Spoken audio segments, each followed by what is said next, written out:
Bom dia, meus amados! Estamos aqui hoje no segundo dia da leitura do livro de Deuteronômio. E hoje nós vamos expor aqui o capítulo 4, o capítulo 5 e o capítulo 6. Espero que você tenha feito uma boa leitura e que essa leitura tenha abençoado sua vida. Hoje nós vamos pegar aqui os destaques, a ideia principal desses três capítulos para que possa enriquecer aí tudo aquilo que Deus tem entregado para você através da palavra dele. O capítulo 4, Moisés ele já começa a trazer um pouco de repetição da lei, né? Até o 3 ali, parece que ele faz um grande resumo de toda a história, de tudo que eles tinham vivido, de todas as experiências, até chegar ali, porque eles estavam ali, Moisés não poderia entrar. Nós falamos sobre isso ontem. A partir do capítulo 4, ele já começa a falar de novo sobre as leis, ele traz um pouco da história, onde aquela lei foi entregue, como foi que aconteceu, mas ele também faz questão de lembrar as palavras que o Senhor disse lá atrás, lá em Horebe, quando o Senhor trouxe as leis, fez com que eles experimentassem, tivessem uma experiência que nunca ninguém teve, de poder ouvir o Senhor, de poder ver a montanha flamejante, raios, trovões e a voz do Senhor como trovões, falando a eles, e inclusive eles ficaram com muito medo nessa época.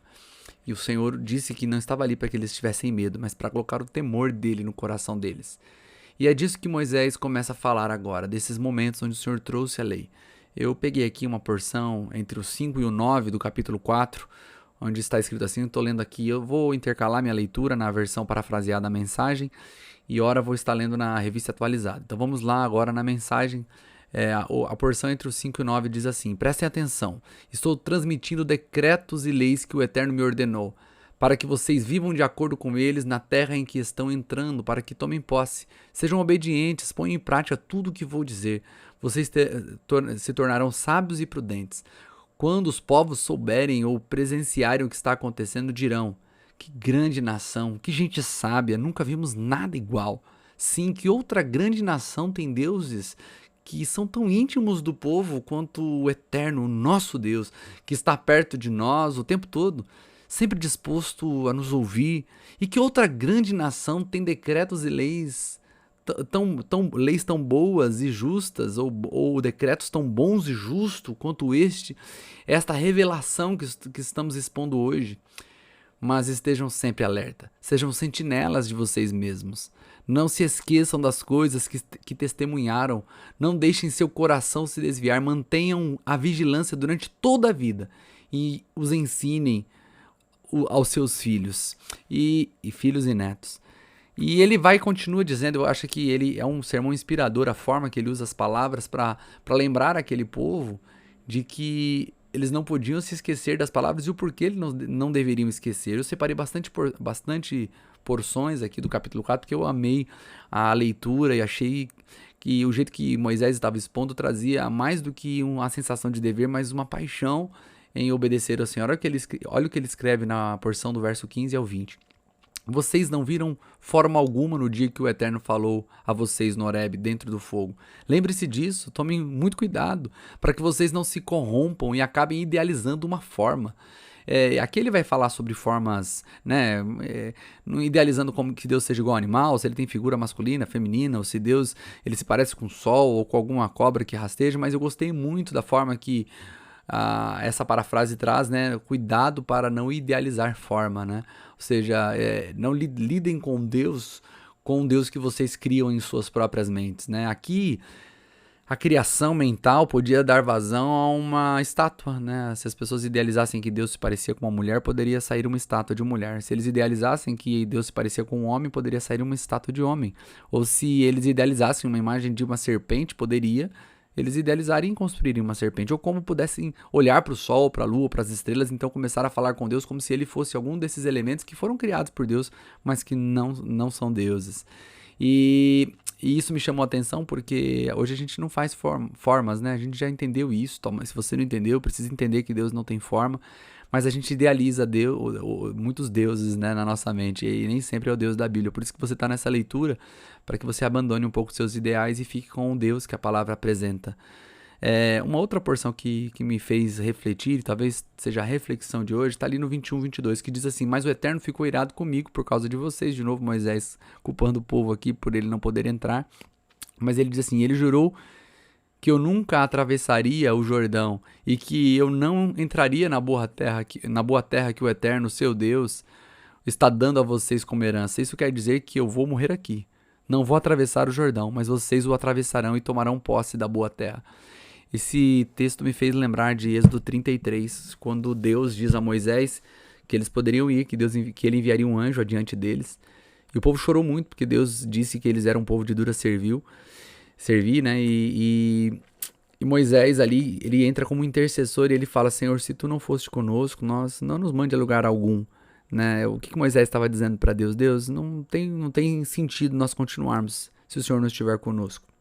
Mas aqui é interessante, a minha reflexão é que chega um ponto que sem Deus não dá para ir, mas dá para ir sem Moisés. Né? Moisés diz assim: olha, eu não vou, eu paro por aqui, mas vocês vão atravessar, vocês vão chegar lá. E essa ideia, que é a ideia que nós vamos ver aqui no 25 e 28, que é essa ideia de paternidade, essa ideia que sem Deus não dá para ir, mas sem mim dá, né? E é por isso que ele vai aqui no 25 ensinar os pais a realmente transmitirem essa mensagem para os filhos de maneira a inculcar na cabeça. Porque meus filhos podem ir sem mim. O que meus filhos não podem ir é sem Deus. E essa reflexão a respeito desses personagens, né? Um personagem é o ilustre Deus Todo-Poderoso e o outro é Moisés, que é um servo do Senhor, muito respeitado. É o único que pôde dizer a respeito de Cristo que Deus levantaria um profeta semelhante a ele. Mas de repente, mesmo esse homem que tem coragem de dizer que o Senhor levantaria um dia um profeta semelhante a ele, ele pode ficar pelo caminho. Mas não dá para ficar sem Deus. Olha o que está escrito no 25 ao 28. Quando chegar a época de vocês terem filhos, netos, quando estiverem mais velhos, estabilizados, se vocês resolverem se corromper e esculpir imagens para adorar, não importa a forma, aí ele vai dizendo o que vai acontecer com aqueles que se afastarem, vão se perder, vão ser espalhados por nações. Mas eles poderiam depois, ele vai dizer o 29, que se eles buscassem o Senhor, eles poderiam voltar. Fica com esse texto aqui de Moisés dizendo, nós vamos retomá-lo aqui lá no 6 de novo, sobre essa ideia de paternidade.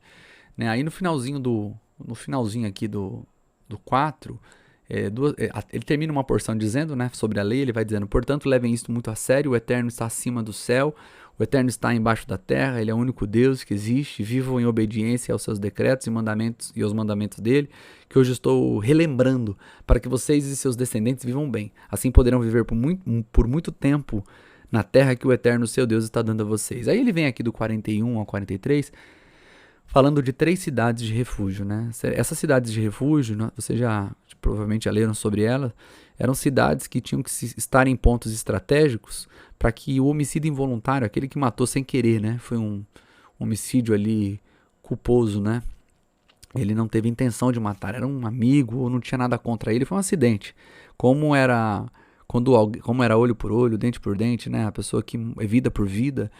Quando alguém matava alguém, ela precisava ser morta para cobrir aquilo. Mas o Senhor, ele dá uma solução para aqueles que faziam isso de forma involuntária. Só que essa solução era fugir para uma cidade de refúgio para ser protegido do vingador do sangue. Aqui no livro de Deuteronômio, nessa parte, nós estamos vendo a referência de 3 cidades. Se você ler em outras porções que falam das cidades de refúgio, você vai perceber que depois ele tem mais 3 cidades depois do Jordão, fechando assim 6 cidades de refúgio. Divididas estrategicamente para que não ficasse longe ou inviável para o homicídio involuntário poder fugir e se esconder nela e ser protegido pela lei do Senhor, que ali ia ser aplicada pelos anciãos da cidade, que receberiam o vingador do sangue, que era aquele que era eleito da família ou o parente mais próximo, para se vingar do sangue da vítima, né? E ali na porta da cidade os anciãos protegiam ele para que nada acontecesse com ele, mas ele tinha que permanecer ali até a morte do sumo sacerdote para que ele pudesse ser protegido, né, por essa lei, que era a lei da cidade de refúgio. Quando nós entramos no 5, o negócio fica um pouco mais, com menos poesia e com mais objetivo. Ele vai falar sobre os 10 mandamentos, né, que a gente pode ler aqui. Agora eu estou na versão revista atualizada. Ele diz: não terás outros deuses diante de ti. Primeiro mandamento, né? Não farás para ti imagem de escultura, nem semelhança alguma, né? E aí ele vai pro terceiro, vai dizendo: não tomarás o nome do Senhor teu Deus em vão, porque o Senhor não terá por inocente o que tomar o seu nome em vão. Aí ele vai para o quarto mandamento, dizendo: guarda o dia do sábado para santificar, como te ordenou o Senhor, o teu Deus. Ao próximo ele vai dizer: honra o teu pai e tua mãe, como como o Senhor, o teu Deus, ordenou para que se prolongue os teus dias, para que te vá bem na terra, que o Senhor, o teu Deus, te dá. Olha que lindo mandamento com promessa, né? Você obedece e ainda recebe um presente por obedecer. Obediência não é mais do que a nossa obrigação, mas Deus é tão bom que ele ainda dá recompensa para aqueles que o obedecem. Ele continua dizendo: não matarás, não adulterarás, não furtarás, não dirás falso testemunho contra o seu próximo, não cobiçarás a mulher do teu próximo, não desejarás a casa do teu próximo, nem o seu campo, nem o teu servo, nem tua serva, nem teu boi, nem seu jumento, nem coisa alguma do teu próximo. E aí ele finaliza a sessão dos mandamentos e ele vai para o 6. E eu disse que nós retomaríamos essa ideia de paternidade, porque aqui ele começa a falar sobre as leis, vai falando sobre obedecer, e eu gostei muito aqui da porção, uma porção que Jesus cita como sendo o principal dos mandamentos, né? Ele vai dizendo aqui o 4, ouve, ó Israel, o Senhor, o nosso Deus, é o único Senhor, amarás, pois, o Senhor, o teu Deus, de todo o coração, de toda a tua alma, de toda a tua força. Jesus inclui amarás o teu próximo como a ti mesmo, e fala que um é semelhante ao outro, mas é aqui no capítulo 6, verso 4, que Jesus está parafraseando para falar para aqueles que o perguntavam qual era qual era o maior mandamento, né? Jesus vai a esse mandamento e diz que esse é o maior de todos. E quando eu disse que nós voltaríamos a essa ideia de paternidade, na porção do verso 6 ao 9 está escrito assim, ó: escrevam no coração os mandamentos que estou transmitindo a vocês. Estou lendo na versão parafraseada a mensagem. Apropriem-se deles e levem os seus filhos a se apropriar deles. Que eles sejam o assunto da conversa, onde quer que vocês estiverem. Sentados em cima da casa ou andando na rua, que eles sejam repetidos desde a hora em que vocês se levantam de manhã até a hora de cair na cama à noite. Que eles estejam amarrados na mão e na testa de vocês como lembretes. E até escritos no batente da porta das casas e nas portas de suas cidades. Olha, eu gosto também da versão revista atualizada que diz: essas palavras que hoje te ordeno estarão no teu coração. Tu as inculcarás aos teus filhos, e delas falarás assentado à casa, andando pelo caminho, ao deitar-se, ao levantar-se. Também as atará como sinal nas mãos, e te serão por frontal entre os olhos. E os escreverás nos umbrais de sua casa e nas suas portas. Queridos, eu volto lá àquela reflexão de que Moisés diz: vocês vão, mas eu não vou, né? E lembrando de Êxodo 33, onde ele diz: Senhor, se o Senhor não for conosco, não nos mande a lugar nenhum. Eu fico pensando que se nós temos esse mesmo entendimento hoje a respeito dos nossos filhos, né? Sem nós, nossos filhos poderão viver, nossos filhos não poderão viver sem Deus.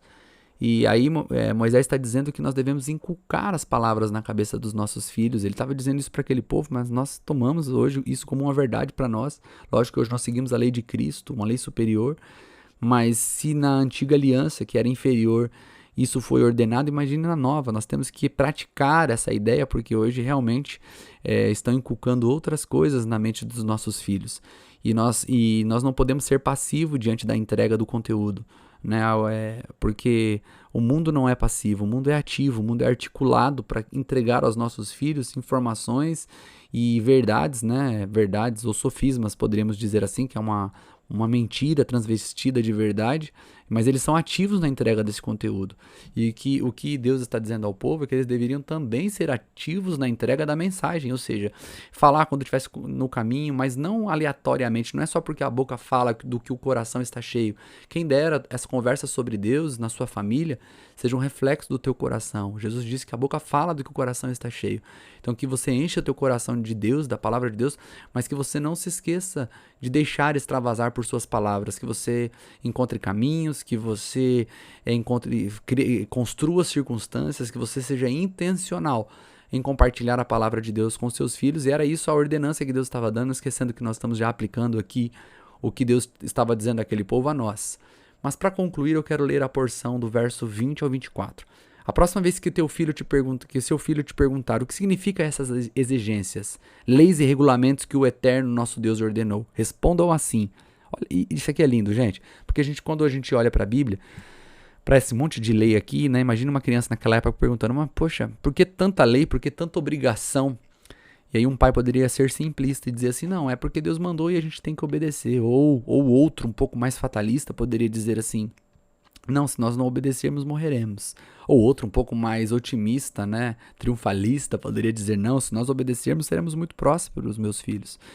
Mas não é assim que Deus manda eles responderem, nem como triunfalista, nem como pessimista e nem como simplista. Ele diz assim, ó, conte a história. Se seu filho te perguntar o porquê devemos obedecer, responda a ele, éramos escravos do faraó no Egito. E o Eterno interveio de uma forma poderosa e nos tirou daquele país. Tudo o que fizemos foi ficar ali olhando, parados, enquanto o Eterno enviava sinais, milagres, grandes maravilhas e castigos sobre o Egito e sobre o faraó e sua casa. Ele nos tirou de lá para nos trazer para cá e nos dar uma terra que ele prometeu de maneira solene aos nossos antepassados. É por isso que o Eterno nos ordenou que obedecêssemos a todas as leis. Devemos viver de forma reverente diante do Eterno, o nosso Deus, por ele nos ter dado esta vida agradável e porque ainda vai nos manter vivos por muito tempo. Teremos uma vida estável e justa se formos devotados em obedecer a essa lei, na presença do Eterno, nosso Deus, fazendo tudo o que ele nos ordenou.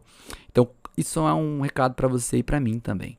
Quando você pensar em toda a luta, todas as dificuldades que enfrentamos para vivermos em coerência, em obediência à palavra de Deus, não pense nisso como uma coisa difícil de fazer ou algo que realmente tem tirado a sua paz. Lembre-se como os filhos desses hebreus precisariam lembrar através de seus pais. Éramos escravos do mundo, perdidos em nossos delitos e pecados, condenados ao inferno. E Jesus nos libertou. Então nós não obedecemos porque queremos ter bênçãos, não obedecemos porque temos medo dele nos castigar, não obedecemos só por obedecer, obedecemos porque somos gratos, porque éramos escravos e hoje nós somos livres. Que Deus abençoe e que você tenha um lindo dia.